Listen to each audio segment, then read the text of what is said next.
Hello friends, welcome to रन बसेरा YouTube channel. कैसे हैं दोस्तों? उम्मीद है कि आप लोग बहुत अच्छे होंगे। तो आज की वीडियो में हम बात करेंगे हुरूफ से रिलेटेड बातें। जैसा कि आप लोगों को पता है, एक हुरूफ और एक मतलूब हुरूफ होता है। दो तरह के हुरूफ होते हैं। तो इन दोनों में किस तरीके से आपके ऊपर क्या जुर्माना होता है या आप इनको किस तरीके से कटवा सकते हो और नॉर्मल अपने देश वापस जा सकते हो, इस पर क्या करना होगा, आप किस तरीके से क्या क्या करके आप केस कर सकते हो और कहां जाना पड़ेगा आपको ताकि आप अपने देश नॉर्मल जा सको। देखिए, कई बार क्या होता है कि लोग अलग अलग देशों से कमाने आते हैं सऊदी अरब में, तो यहाँ पर कोई बात समझ में नहीं आती है, काम नहीं जमता है, सैलरी नहीं मिलती है, मारता पीटता है या काम कोई और कुछ और दे देते हैं। तो लोग अक्सर भाग जाते हैं अपने कफील के पास से। तो वो लोग अपना जान छुड़ाने के चक्कर में हुरूफ डालते हैं। लेकिन हुरूफ दो तरीके के होते हैं, जैसे कि आप लोगों को मैंने बताया। एक हुरूफ होता है नॉर्मल और एक होता है हुरूफ मतलूब। तो ये दोनों किस तरीके से कटेंगे और क्या कुछ होता है, इन दोनों चीजों को हम जानेंगे अच्छी तरीके से। तो वीडियो बहुत ज्यादा इंपॉर्टेंट है, वीडियो को एंड तक देखना बिना स्किप किए। हो सकता है थोड़ा वीडियो बड़ा हो, लेकिन मेरा दावा है कि इस वीडियो को अगर आप देख लेते हैं ना, तो आप लोगों को हर एक समस्या से छुटकारा मिल सकता है, खास तौर से हुरूफ वालों के लिए। ठीक है, और आप अपने देश नॉर्मल एकदम बेझिझक किसी भी दिक्कत के जा सकते हो। यहां तक कि अगर चाहोगे तो आप यहीं पर कफाला भी दूसरी जगह ले सकते हो। ठीक है, तो वीडियो बहुत ज्यादा महत्वपूर्ण है, वीडियो को शेयर कर दीजिएगा। तो चलिए वीडियो को शुरू करते हैं। लेकिन उससे पहले एक छोटी सी रिक्वेस्ट करूंगा, अगर वीडियो अच्छा लगे तो प्लीज वीडियो को लाइक करके भाई का अपने सपोर्ट कीजिएगा और चैनल को सब्सक्राइब नहीं, चैनल को सब्सक्राइब करके बेल वाले आइकन पर क्लिक करके ऑल पर सेट कर लीजिएगा, क्योंकि मेरी हर आने वाली वीडियो का नोटिफिकेशन सबसे पहले आप लोगों को मिल सके। उसके साथ साथ में अगर आप मेरा वीडियो जो है फेसबुक पेज पर देख रहे हैं तो प्लीज पेज को लाइक कर लीजिएगा, फॉलो कर लीजिएगा और वीडियो को शेयर कर दीजिएगा। आपके मन में कोई सवाल है तो कमेंट कीजिएगा। नीचे डिस्क्रिप्शन में लिंक है इंस्टाग्राम का, अगर लिखना नहीं जानते तो इंस्टाग्राम पर बोलकर आप भेज सकते हो। तो चलिए वीडियो को शुरू करते हैं। तो दोस्तों, जैसा कि आप लोगों को पता है कि अक्सर लोगों के ऊपर हुरूफ लग जाता है। बहुत से भाई ऐसे हैं जो कमेंट करते रहते हैं कि भाई मुझे इतना दिन आए हुआ, मैं भाग गया अपने कपिल के पास से, मैं पुराना हुरूफ है मेरे ऊपर या ऐसा वैसा। तो काफी सारी बातें दिक्कतें होती हैं। तो यहाँ पर सबसे पहले तो हम ये जान लेते हैं कि हुरूफ होते कितने प्रकार के हैं। तो देखिए, हुरूफ दो प्रकार के होते हैं। एक तो होता है नॉर्मल हुरूफ होता है और एक होता है मतलूब हुरूफ।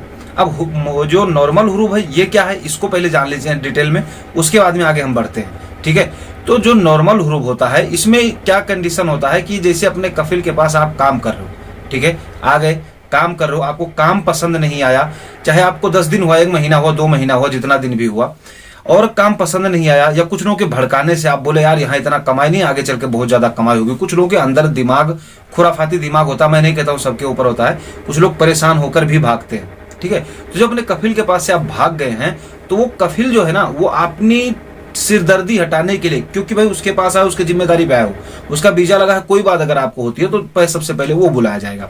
ठीक है, तो अपनी सिरदर्दी हटाने के लिए आपके पासपोर्ट को ले आकर जवाजात में जमा कर देता है और जमा करने के बाद में वहां पर आप अपनी जिम्मेदारी का सारा भार पुलिस के ऊपर छोड़ देता है कि अगर कल को कोई भी बात हो तो उसमें मैं ना पकड़ा जाऊं, जो कुछ भी जिम्मेदारी हो गवर्नमेंट की हो। ठीक है, तो ये हो तो है हुरूफ नॉर्मल, इसमें कोई दुनियादारी नहीं होती है। अभी इसको मैं बताऊंगा किस तरीके से आप कटवा भी सकते हो। ठीक है, तो ये इस तरीके से होता है और इसको आप हुरूफ करके और ये अपना छुटकारा ले लेते हैं। अच्छा, इसमें एक कंडीशन थोड़ा सा नॉर्मल होता है। अगर आपका जो कफिल है ना, अगर उसको 15 दिन के अंदर अंदर आपको पता चल जाए और आप उसके पास जाओ, नॉर्मल से बात कर लो, तो वो हुरूफ अपने अफसर से ही काट सकता है। नहीं, इस पर कुछ जो है पेनल्टी वगैरह देना पड़ता है। अगर पुराना हो जाए तो पेनल्टी वगैरह देख के काट के और आपको फिर यहाँ से डिपोर्ट कर दिया जाता है। डिपोर्ट करने के बाद में फिर आप परमानेंट बैन हो जाते हो सऊदी अरब आने के लिए। ठीक है, जो नया नियम इस समय चल रहा है। अब बात करते हैं मतलूब हुरूफ की। अब मतलूब हुरूफ क्या होता है? मतलूब हुरूफ दोस्तों ये होता है कि जैसे देखिए, अपने कफिल के पास से आप भाग जाते हो या उससे कोई झगड़ा करते हो या कोई भी बात होती है, या जैसे कि एग्जाम्पल के तौर पर मैंने आप लोगों को पहले बताया, कोई भी दिक्कत हो तो लोग अक्सर भाग ही जाते हैं। तो जैसे आप भाग गए तो आपके ऊपर में बहुत से ऐसे कफिल होते हैं जो कि कुछ जब हुरूफ डालते हैं ना, तो मतलूब हुरूफ यानी आपको ब्लॉक करते हैं, आपके ऊपर में क्लेम करते हैं वो कि इतना रुपया लेके मेरा भाग गया।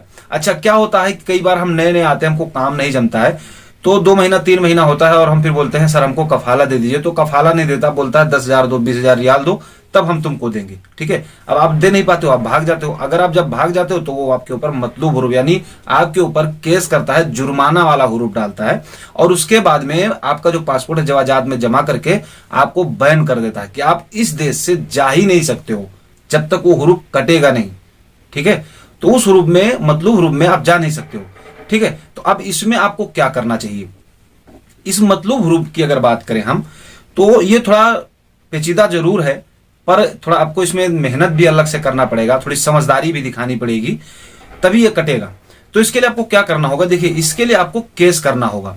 अब किसके खिलाफ केस करना होगा, वो आपको अपने कफिल के पास केस करना होगा, कफिल के खिलाफ मतलब केस करना होगा। अच्छा, इसको आप जाकर के डायरेक्ट लेबर कोड में भी केस कर सकते हो। अगर लेबर कोड आप नहीं जा सकते हो तो ऐसे सूरत में आप अपने एम्बेसी में, अगर आप इंडिया के हैं तो इंडियन एम्बेसी, बांग्लादेश के तो बांग्लादेश की एम्बेसी में, जहां से भी हैं वहां की एम्बेसी में आप जाकर के इस चीज पर केस कर सकते हो। तो उस पर क्या होगा, एम्बेसी में जाने के बाद में कुछ फॉर्मेलिटी होंगी, कुछ फॉर्म वगैरह होंगे जिनको आपसे भरवाया जाएगा, और भरवाने के बाद में एम्बेसी वाले आपको टाइम दे देते हैं। अब टाइम वो 15 दिन में भी आ सकता है, 1 महीने में भी आ सकता है, 2 महीने में भी आ सकता है, ठीक है। क्योंकि भाई वहां पे और भी ट्रैफिक है, और भी बहुत काफी सारे लोगों का सिस्टम चलता है, तो फिर वो उस चीज को रख देते हैं। रखने के बाद में जब आपका नंबर आता है, आपको टोकन नंबर दे दिया जाता है, जब आपका नंबर आता है तो फिर उस फाइल को लेबर कोड में यहाँ पे जाकर के यानी सेंड कर देते हैं।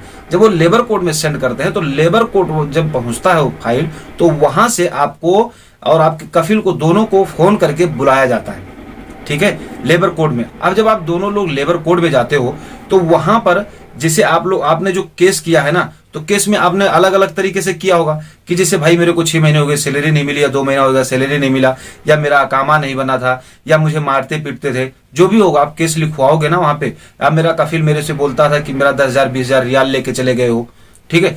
तो ये सारी चीजें जब आप उसमें लिखवाओगे तो वहां लेबर कोड में जब जज के सामने आप दोनों लोगों को खड़ा किया जाएगा तो जज आपसे भी पूछेगा और उनसे भी पूछेगा कि भाई, पहले कफिल से पूछेगा हाँ भाई क्या मैटर है, वो बोलेगा भाई मेरा ये 10,000 रियाल या 5,000 रियाल लेके भाग गया। तो वो जज इतने बेवकूफ नहीं है, समझदार हैं लोग, यहाँ पर भी उनको भी पता है किस तरीके से क्या काम करना है। वो क्या काम करते हैं, आपके सऊदी से पूछेंगे और पूछेंगे भाई आपने पैसा इसको दिया, तो हाँ दिया, तो क्या प्रूफ है आपके पास, कोई प्रूफ नहीं है। तो सैलरी आपने, जैसे आपने सैलरी का लिखवा रखा है कि सैलरी मुझे नहीं मिला, तो आपने सैलरी दिया, हाँ दिया, तो क्या प्रूफ है आपके पास। अब अगर उसके पास में आपका उसने सैलरी कार्ड बनवा रखा है, ठीक है, अगर उसने आपका सैलरी कार्ड बनवाकर सैलरी देता है आपको कार्ड में, तब तो उसके पास प्रूफ है, तब तो आप केस नहीं कर सकते हो सैलरी के उसमें, ठीक है, हक में। लेकिन अगर वो आपको नगद देता है तो उसके लिए भी गवर्नमेंटेड एक स्लिप बना के देती है, जो कि सरकारी मोहर के तौर पर होता है, जिसपे आपको हर महीना साइन करना होता है, ठीक है। वैसे तो लोग सादे पेपर पे ही करवा लेते हैं अक्सर लोग, नहीं तो ज्यादातर लोग कैश ही देते हैं, क्योंकि ये सारा झामे लोग बहुत कम करना पसंद करते हैं। तो देखिए थोड़ा वीडियो बड़ा हो रहा है, वीडियो को छोड़ना मत, मेन टॉपिक पे आ रहे हैं, ठीक है। तो यहां पर क्या होता है, उनसे पूछेगा, तो जब उनके पास प्रूफ नहीं रहेगा तो आपसे पूछा जाएगा अब आपको क्या चाहिए भाई, ठीक है। अब उसके बाद तो प्रूफ बचा नहीं, अब आपको क्या चाहिए, तो आपके पास में आपको सिर्फ इतना ही कहना है कि देखिए मुझे कफाला चाहिए इनके पास से, मुझे काम नहीं जमा था या मेरा कामा नहीं बना था, जो भी आपने लिखवाया होगा वही बात बोलना है। और उसके बाद में वहां पर वो जो जज होते हैं ना, फिर वो टाइम देते हैं आपके कफिल को, 21 दिन का 20 दिन का टाइम देते हैं। पहले थोड़ा कम था लेकिन अभी ज्यादा दिन कर दिया गया। उस दरमियान में आपका कफिल आपके पास फोन भी कर सकता है, आपको बुला भी सकता है अपने पास। लेकिन अगर आप जाना चाहो तो उसके पास दोबारा जा सकते हो, अगर नहीं जाना चाहते हो तो आप उसको बोलोगे भाई कोर्ट में मिलेंगे। जब कोर्ट में 20-21 दिन बाद आप पहुंचोगे तो वहां पर आप सीधे से सीधी सी बात है, भाई हमको कफाला चाहिए या एग्जिट चाहिए, ये चीज हमको लेना है, और उसके बाद में हमको अपने देश जाना है, या हमारी सैलरी बाकी है उसे भी हमें चाहिए, हमें एग्जिट चाहिए, ठीक है। ऐसे सूरत में आपके ही जो यानी कि आपके हक में जो फैसला होता है, क्योंकि कुछ दिन पहले मैंने आप लोगों को वीडियो बताया था, लगभग 3,000 आदमी थे अलग अलग देशों के जो लेबर कोड में केस करके रखे थे, और उस केस में उन लोगों के हक में ही फैसला हुआ था, ठीक है। तो हो सकता है कि इसमें 1 तारीख 2 तारीख 3 तारीख 4 तारीख पड़ जाए, 5 तारीख पड़ जाए, तो 3-3 महीने भी लग सकते हैं। तो ऐसे में आपको घबराना नहीं है, लेकिन केस आप ही जीतोगे, ठीक है। आई होप कि दोस्तों ये वीडियो आपको जरूर पसंद आया होगा, क्योंकि मैंने कोशिश की आप लोगों को किस तरीके से आपको हुरूफ कटवाना, क्या हुरूफ होता है और किस तरीके से आप केस कर सकते हो, कैसे जीत सकते हो। वीडियो को शेयर कर दिएगा, बहुत इंपॉर्टेंट जानकारी थी। मन में कोई सवाल कमेंट कीजिएगा। तो चलिए फिर मिलेंगे आपसे नेक्स्ट वीडियो नेक्स्ट अपडेट के साथ में, तब तक के लिए जय हिंद।